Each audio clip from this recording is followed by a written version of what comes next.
ANI की मार का सामना सिर्फ यूट्यूबर तक सीमित नहीं है।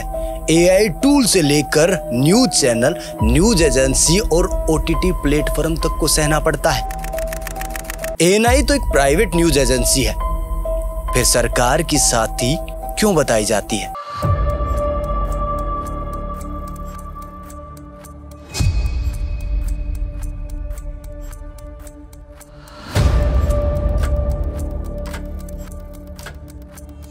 क्या एएनआई का 4 सेकंड, 7 सेकंड, 10 सेकंड वीडियो के लिए 15 लाख से 25 लाख रुपए मांगना सही है?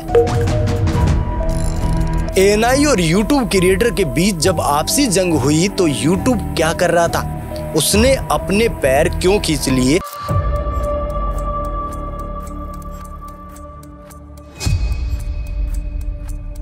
आखिर कैसे खत्म होगी मनमानी भरी जंग?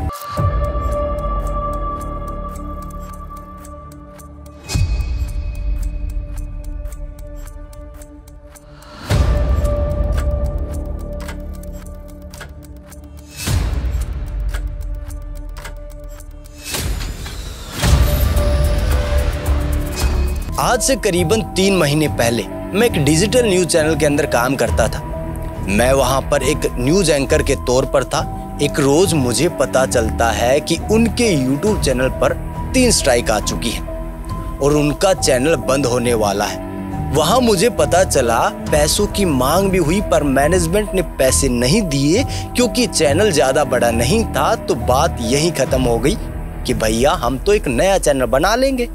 पर जब मुझे पता चला कि इस चैनल को बंद करने वाली एजेंसी एएनआई है, वहां मेरे लिए नॉर्मल सी बात थी। मैंने इसको ज्यादा नहीं सोचा। पर एक रोज जब मैं मोहक मंगल क्रिएटर की यूट्यूब पर वीडियो देखता हूं तो उसको लाखों पैसों में कॉपीराइट स्ट्राइक हटाने की बात कही जा रही थी। और जब किसने किया ये सब, जब उसका नाम सुना तो लगा ये नाम सुना सुना सा लग रहा था। और जब मैंने उसकी रिसर्च की तो पता चला कि एएनआई तो ऐसा कई क्रिएटरों के साथ में किया है और उन क्रिएटरों ने अपना चैनल बचाने के लिए 15 से 20 लाख रुपए भी दिए। पर बात यही रुक जाती तो अलग थी। जब मैंने रिसर्च किया तो पता चला यूट्यूबर तो भैया छोटे मोटे नाम है। एएनआई ने ओटीटी प्लेटफॉर्म नेटफ्लिक्स से लेकर पीटीआई एजेंसी और विकिपीडिया न्यूज चैनल सबको टारगेट किया हुआ है। एआई टूल तक को पीछे नहीं छोड़ा। तो इससे पता चलता है कि एएनआई की मार कई बड़ी बड़ी कंपनियों को सहनी पड़ी है और पड़ेगी।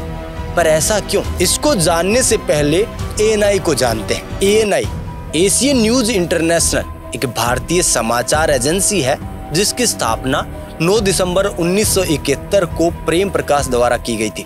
इसका मुख्यालय नई दिल्ली में स्थित है।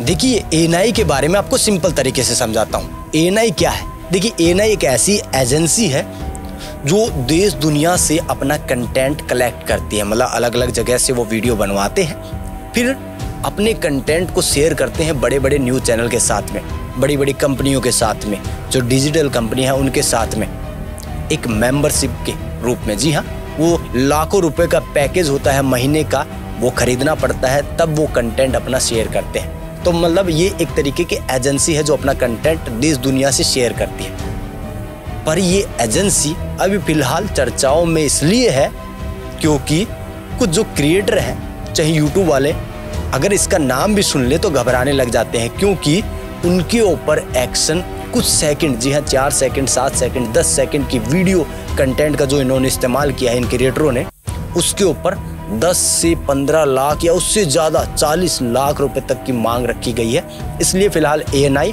और क्रिएटरों की आपसी कंट्रोवर्सी चल रही है।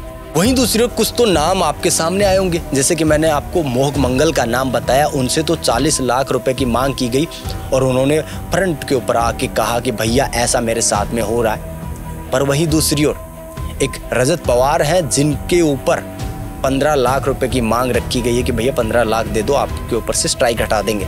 वहीं दूसरी ओर थगेश नाम का एक यूट्यूबर है, क्रिएटर है, उनके ऊपर भी कहा गया है कि आपको भी स्ट्राइक आई है, पैसा देना पड़ेगा।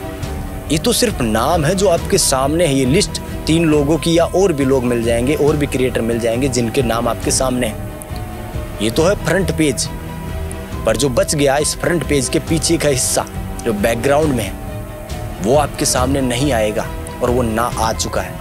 मतलब उनका नाम सामने नहीं आएगा, पर इससे भी ज़्यादा लोगों के साथ में इस तरीके की वारदात हुई है, इस तरीके का काम हुआ है। देखिए, एक मैं आपको बताता हूँ, रजत पवार अपनी एक वीडियो के अंदर कहते हैं कि एक क्रिएटर है जिन्होंने ANI के द्वारा जब स्ट्राइक आई, जब उन्होंने कहा कि स्ट्राइक के बदले अगर आपको चैनल बचाना है और स्ट्राइक हटवानी है तो आपको इतने पैसे देने पड़ेंगे, तो उन्होंने पैसे कैसे दिए?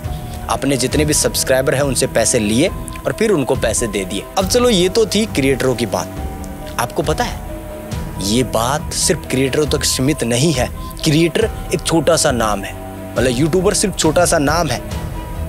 बड़ी बड़ी कंपनियों को भी ANI की मार का सामना करना पड़ा है। सबसे पहले नंबर पर आ जाइए आप, ANI जैसी एक एजेंसी है PTI, जो भारत की एजेंसी है, वो भी सेम जो फिलहाल ANI करती है कंटेंट को शेयर करने का काम, वो भी सेम करती है। ANI ने PTI के ऊपर कोर्ट केस किया है कि इन्होंने हमारा कंटेंट इस्तेमाल किया है और हम इनसे 2 करोड़ रुपए मांगना चाहते हैं, मतलब 2 करोड़ रुपए दीजिए आपने जो हमारा कंटेंट इस्तेमाल किया इसके लिए।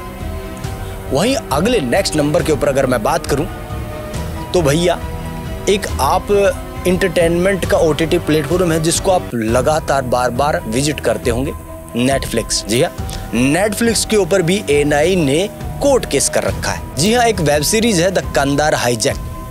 ANI कहता है कि कांदार हाईजैक के लास्ट के 4 एपिसोड में हमारा कंटेंट इस्तेमाल हुआ है, इसलिए या तो कंटेंट हटा दो या पैसे दे दो, वरना हम एक्शन लेने वाले हैं। अब चलो, ये तो बात हो गई। अब आ जाइए आप, RSI एक न्यूज है, उसके ऊपर भी ANI ने केस कर रखा है कि इन्होंने हमारा कंटेंट इस्तेमाल किया। जैसे कि मैंने आपको बताया था ना कि हमारे साथ भी हमारा जो एक चैनल था जो जिसके ऊपर मैं काम करता था, डिजिटल न्यूज़ चैनल, उसके ऊपर भी कहीं ना कहीं ANI ने पैसे मांगे होंगे, ऐसी मांग रखी गई थी। अब आगे आ जाइए आप भैया, ये तो थे एंटरटेनमेंट वाले OTT प्लेटफॉर्म, ये पीछे था एक एजेंसी AI टूल, आजकल आप देख रहे होंगे OpenAI का एक टूल है ChatGPT। मुझे पता है इसका नाम सुनते आप समझ गए होंगे क्योंकि आपने अच्छा खासा इस्तेमाल किया।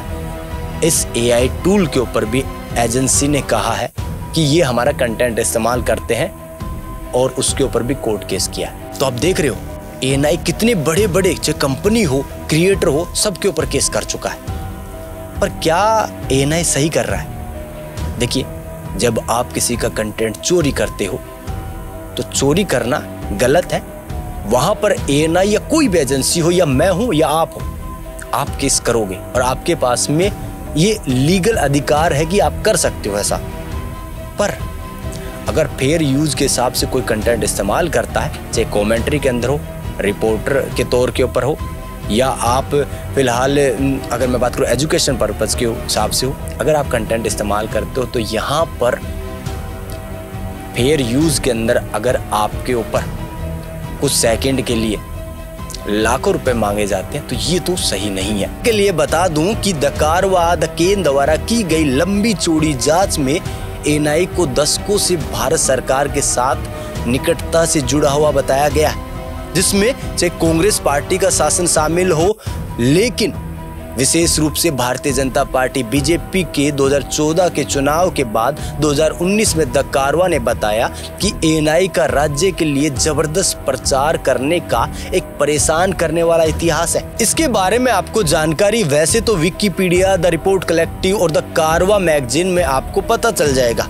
ANI ने कई दफा गवर्नमेंट के लिए काम भी किया है और इसमें कोई भी गवर्नमेंट शामिल हो। देखिए, कॉपीराइट कानून जैसे भारतीय कॉपीराइट अधिनियम 1957 किसी भी मूल निर्माता को अधिकार देता है कि भैया अगर आपकी सामग्री का अवैध रूप से उपयोग हुआ है तो आप उसके ऊपर चोरी का केस कर सकते हैं। मतलब ANI का कंटेंट चोरी हुआ तो आप उसके ऊपर बचाव के लिए अधिकार है आपके पास, आप कोर्ट केस कर सकते हो, स्ट्राइक लगा सकते हो। पर कई बार ANI और अन्य जितनी भी एजेंसी है उन क्रिएटरों को भी निशाना बनाती है जो फेयर यूज के तहत अपने कंटेंट को इस्तेमाल या उपयोग करते हैं, जैसे कि न्यूज़ रिपोर्टिंग हो, समीक्षा हो या शिक्षा। कॉपीराइट अधिनियम 1957 की धारा 52(1)(a) के तहत ऐसी श्रेणी है जो निष्पक्ष व्यवहार के तहत छूट की अनुमति देती है। यहाँ मुद्दे पर क्लिप की लंबाई को देखते हुए डे मिनिमस सिद्धांत भी काम में आएगा। न्यायिक रूप से विकसित इस सिद्धांत के तहत कॉपीराइट किए गए कार्यों के बहुत छोटे हिस्से का उपयोग कॉपीराइट उल्लंघन में नहीं आ सकता। डी मिनिमस नॉन क्रुएट लेक्स एक लैटिन भाषा वाक्यांश है जिसका अर्थ है कानून तुच्छ बातों पर ध्यान नहीं देता है। कॉपीराइट में इसका मतलब यह है कि अगर किसी सामग्री का उपयोग इतना छोटा, इतना कम है कि वो महत्वहीन है, तो उससे मूल रचनाकार की बाजार वैल्यू अधिकारों को कोई भी वास्तविक नुकसान नहीं पहुंचता है, तो उसे कॉपीराइट उल्लंघन नहीं माना जाएगा। भारत में कॉपीराइट अधिनियम 1957 में डी मिनिमाइज शब्द नहीं लिखा गया है, लेकिन कोर्ट केसों में से स्वीकार किया गया है। जब कोर्ट को लगता है कि उल्लंघन इतना नगण्य है, इतना कम है कि उस पर समय, संसाधन और न्यायिक ध्यान देना जरूरी नहीं है, तो वे डी मिनिमस डॉक्ट्रिन लागू कर देते हैं।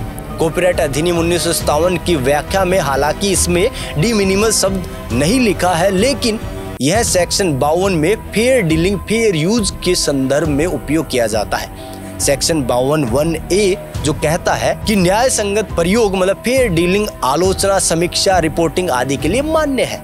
डी मिनिमाइज को फेयर यूज की एक उप श्रेणी समझा गया है या उसकी तरह इस्तेमाल किया जाता है कोर्ट के अंदर। कुछ मामलों में एएनआई पर आरोप लगा है कि वह यूट्यूबर और छोटे पत्रकारों से जबरदस्ती पैसे मांग रहा है, जिससे यह नैतिक रूप से सवालों के घेरे में आता है। यूट्यूब की पॉलिसी कॉपीराइट स्ट्राइक सिस्टम के अंतर्गत काम करती है। अगर कोई कॉपीराइट धारक जैसे एएनआई किसी वीडियो पर दावा करता है कि उसमें उनकी सामग्री का अनाधिकृत उपयोग हुआ है, तो यूट्यूब उस वीडियो को हटा देता है और चैनल को कॉपीराइट स्ट्राइक देता है। यदि किसी चैनल पर 3 कॉपीराइट स्ट्राइक लग जाए तो यूट्यूब चैनल को हमेशा के लिए बंद कर दिया जा सकता है। फेयर यूज इसके अंतर्गत मतलब इसके तहत कुछ कंटेंट जैसे समाचार, रिपोर्टिंग, समीक्षा, आलोचना आदि की अनुमति होती है, लेकिन इसका अंतिम निर्णय अदालत या यूट्यूब पर निर्भर करता है। पर अगर फेयर पॉलिसी बनाई है तो उसका इस्तेमाल भी होना जरूरी है, क्योंकि लोगों को शिक्षा देने के लिए फेयर पॉलिसी का इस्तेमाल किया जाता है भैया। पर वहीं दूसरी ओर जिसका कंटेंट है, अगर उसका कंटेंट गलत इस्तेमाल हो रहा है तो उसका हक है कि वो कोई भी एक्शन ले सकता है। पर फिर भी उसमें किसी से लाखों मांगना तो सही नहीं है, सही तरीका बिल्कुल नहीं है। देखिए, जब आप एक संस्था ओपन करते हो, अगर उस संस्था के अंदर कुछ होता है तो उसकी जिम्मेदारी सबसे पहले उसके मालिक की आती है। मतलब आपने अगर संस्था ओपन की है तो आपकी जिम्मेदारी आती है, आप उसके ऊपर एक्शन ले सकते हैं, आप उसके ऊपर विचार कर सकते हैं। पर भैया, जिस क्रिएटर कंपनी ने मतलब यूट्यूब ने अपनी संस्था ओपन कर रखी है, मतलब यूट्यूब ओपन कर रखा है, वो तो अपने ही लोगों का नहीं है। जी हाँ, अगर कोई बात हो जाए तो वो कहता है कि भैया ये स्ट्राइक डालने वाला रहा, ये स्ट्राइक जिसके ऊपर लगी है वो रहा। मतलब हमने आपको इससे मिला दिया, आप इससे मिल गए, आप दोनों देखो भैया क्या हो रहा है, हमें इससे कुछ लेना देना नहीं है, हम है बिचौलिए। मतलब होता है ना, वो शादी के अंदर बिचौलिया क्या करता है, शादी करवाता है और निकल जाता है। बाद में क्या होता है, गड़बड़ तो भैया मियाँ बीबी को सहनी पड़ती है ना। वहीं दूसरी ओर यूट्यूब का बयान भी सामने आया, उसके पर भी बात कर लेते हैं। यूट्यूब खुद कहता है कि यूट्यूब कोई कानूनी अदालत नहीं है और हम कॉपीराइट स्वामित्व विवादों पर निर्णय नहीं लेते हैं या उचित उपयोग या अन्य उपवादों के गुणों पर कानूनी निर्धारण नहीं करते हैं। हमारी भूमिका क्या है, कॉपीराइट निष्कासन नोटिस को संसाधित करना है जो लागू कानूनों जैसे कि डीएमसीए या स्थानीय समकक्षों का अनुपालन करते हैं और अपलोड करने वालों के लिए विवाद का रास्ता प्रदान करते हैं, जो मानते हैं कि उनके पास इस सामग्री का उपयोग करने का अधिकार है। यद्यपि हम उचित उपयोग, उचित व्यवहार के बारे में अंतिम कानूनी निर्धारण नहीं करते हैं, फिर भी हम यह अपेक्षा करते हैं कि कॉपीराइट दावे लागू करने के तहत कानूनी आवश्यकताओं को पूरा करें, जिसमें यह भी शामिल है कि क्या दावेदार ने उचित उपयोग, उचित व्यवहार जैसे कॉपीराइट के अपवादों पर विचार किया है। ये मामले संबंधित पक्षों के बीच समाधान के लिए है या फिर न्यायालय द्वारा निर्धारित किए जाना है। मतलब कोर्ट जाओ, आपस में लड़ो, आप देखो क्या होगा या कोर्ट देखेगा। हमारे पास सॉल्यूशन नहीं है, यूट्यूब ऐसा कहता है। अब बात करते हैं भैया सॉल्यूशन के ऊपर। समस्याएं तो हमने सुन ली, पर भैया आगे से कोई भी एजेंसी ऐसा ना करे या कोई भी इस तरीके की कंपनी हो जो इस तरीके की मनमानी क्रिएटर हो या कंपनी के साथ में ना करे, तो इसका सॉल्यूशन क्या हो सकता है, मतलब इन फ्यूचर अगर सॉल्यूशन की बात की जाए तो वो क्या होंगे, इसके ऊपर हम बात करते हैं। देखिए, सबसे पहले तो जो भैया सबसे मेन पॉइंट है वो है फेयर डीलिंग का। जी हाँ, जो फेयर यूज वाला जो सेक्शन है उसके अंदर थोड़े से बदलाव होने चाहिए। जैसे कि भारत के जो कानून है उसके अंतर्गत, जो कॉर्पोरेट कानून है उसके अंदर जो फेयर डीलिंग है उसके अंदर कोई टाइम निर्धारित नहीं है। सबसे पहले कहीं ना कहीं उस कानून को थोड़ा मजबूत बनाना चाहिए, ताकि जो चाहे अगर बात करूँ कमेंट्री की, चाहे बात करूँ मैं न्यूज़ के हिसाब से, या मैं बात करूँ एजुकेशन के हिसाब से, अगर कोई वीडियो बना रहा है और फेयर यूज के हिसाब से कंटेंट को इस्तेमाल कर रहा है कि उसको इतने सेकंड का कंटेंट इस्तेमाल करने की अनुमति है जी, जो फेयर डीलिंग के अंदर आएगा, जिससे कि वो आगे कंटिन्यू इस तरीके की समस्याओं के अंदर नहीं फंसेगा। तो कहीं ना कहीं इसके ऊपर भी ध्यान देना चाहिए। दूसरे नंबर पर आता है, ऐसा नहीं होना चाहिए कि कोई भी इस तरीके का कोर्ट केस कर दे जो गलत है। मतलब एक गलत तरीके से अगर किसी ने कोर्ट केस कर दिया तो गलत तरीके से या गलत कोर्ट केस किया जाए तो गलत तरीके से करने वाले कोर्ट केस का जो व्यक्ति है, जो कंपनी है, उसके ऊपर कोर्ट या यूट्यूब एक ऐसा एक्शन ले ताकि वो दोबारा से गलत तरीके से जो वो एलिगेशन लगाता है, स्ट्राइक लगाता है, केस करता है, वो दोबारा से ना कर सके। मतलब गलत करने वाले को सजा मिलनी चाहिए। अब सामने वाले को तो सजा मिल जाती है, वो तो भैया आगे से कंटेंट बनाना कम कर देता है या कंटेंट इस्तेमाल करना कम कर देता है। पर जिसने ऐसा किया, चाहे वो गलत तरीके से किया या उसने कह दिया कि भैया ऐसा है, तो उसके ऊपर केस होना चाहिए, उसको सबक सिखाना चाहिए। अब तीसरे नंबर पर आता है, YouTube को भी अपनी पॉलिसी के अंदर चेंज करना चाहिए ताकि वो क्रिएटरों के लिए बेहतर हो, और YouTube को सामने आना चाहिए ताकि जो क्रिएटर है वो इस तरीके की परेशानी के अंदर ना फंसे और वो ऐसा काम कर सके उनके लिए, ताकि कोई गलत इस तरीके का एलिगेशन, इस तरीके की कॉपीराइट स्ट्राइक डालता है उनके ऊपर तुरंत एक्शन लिया जा सके। और दूसरी ओर भैया, अगर स्ट्राइक एक दिन के अंदर 3 आ चुकी है और उसी दिन आप चैनल बंद कर देते हो और फिर कहते हो आपके पास में 7 दिन है, जाओ आप कर लो सोल्यूशन, या आप कर लो उनसे बात, हम आपको उनको कॉन्टैक्ट नंबर दे रहे हैं। यूट्यूब को ऐसा नहीं करना चाहिए, बीच में कहना चाहिए कि हम आपके लिए हैं और हम काम करेंगे। दूसरी ओर जिसके ऊपर कॉपीराइट स्ट्राइक आई है उसको 7 दिन नहीं, कुछ ज़्यादा दिन का समय मिलना चाहिए ताकि वो एक लीगल तरीके से, चाहे कोर्ट केस करना हो, मतलब कोर्ट के अंदर लड़ना हो, या वो सामने वाले से बात भी करे, तो उसके पास में समय होना चाहिए। 7 दिन के अंदर जब एक बहुत बेहतरीन चैनल बनाने के बाद आपके ऊपर कोई कॉपीराइट स्ट्राइक मार के कहे कि आपका चैनल या कंपनी बंद कर दी जा रही है, आपको पता है उसको मानसिक प्रताड़ना कितनी मिलती है, मतलब कितना परेशान हो जाता है, उसको समझ में नहीं आता 7 दिन करना क्या है। 7 दिन में तो वो समझ ही नहीं पाता है। तो कहीं ना कहीं ये टाइम बढ़ना चाहिए। अब चौथे नंबर पर आता है, जब ये क्रिएटर हो या कंपनी, इस तरीके की कंपनी हो, चाहे कोई न्यूज़ चैनल भी हो, पर मेन अभी फिलहाल क्रिएटर को साथ में गड़बड़ हो रही है, उनको परेशानी सहन करनी पड़ रही है, तो भैया ये जितने भी क्रिएटर हैं, चाहे मैं इसके अंदर शामिल हूँ, हम सबको एक साथ मिलकर इस तरीके की एजेंसी या कंपनी के खिलाफ लड़ना चाहिए, या इस तरीके के जो रूल है इनके खिलाफ लड़ना चाहिए। पता है आप, जब आप अकेले होते हो तो आपको दबाने का प्रयत्न कई लोग करने आते हैं और आप दब भी जाते हो, पर आप जब इस उंगली की तरह आप एक उंगली है वो तोड़ दी जाती है ना, जब आप मुट्ठी बनकर एक साथ सामने खड़े होंगे, जैसे पहले भी कई बार हुआ है, जब यूट्यूब या किसी ने मनमानी की है तो क्रिएटर जब एक साथ जुड़ जाते हैं तो यूट्यूब और जो सामने वाली कंपनी है उसको माननी पड़ती है कि भैया ये सही है और ये गलत है, सही को आगे रखो एक साथ। तो क्रिएटरों को एक साथ आगे आना पड़ेगा, तभी इस तरीके की समस्याओं का समाधान हो सकता है और यूट्यूब भी इसके ऊपर विचार कर सकता है, सोच सकता है।